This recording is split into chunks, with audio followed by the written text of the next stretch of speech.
तर मित्रांनो, आज मी एक न्यूज बघितली आहे, होप तुम्ही सुद्धा बघितली असेल की आज एका मुलाने सुसाईड केलं आणि जेव्हा त्याचे बाबा त्याला वाचवायला आले त्याने त्यांना सुद्धा ओढलं आणि त्यात त्याची आईसुद्धा गेली.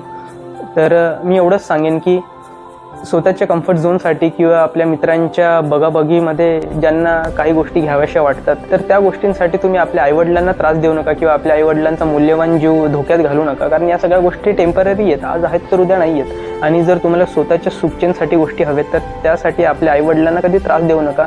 त्या गोष्टींसाठी तुम्ही स्वतः हार्डवर्क करा, त्या गोष्टी तुम्ही स्वतःहून मिळवा आणि मग त्या गोष्टींचा तुम्ही आनंद जरूर घ्या. कारण तुमच्या सुखचेनच्या गोष्टीसाठी तुमचे आईवडील हार्डवर्क करतात, कष्ट करतात आणि त्याचं EMI भरतात आणि त्या गोष्टीचा आनंद किंवा बेनिफिट आणि कम्फर्ट झोन तुम्ही घेताय.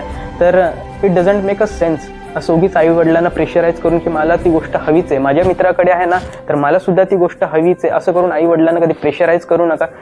त्यांना लाईफमध्ये खुश ठेवा आणि तुमच्या आईवडिलांचा मूल्यवान जीव किंवा स्वतःचा जीव या टेम्पररी छोट्या मोठ्याशा गोष्टींसाठी कधीच धोक्यात घालू नका.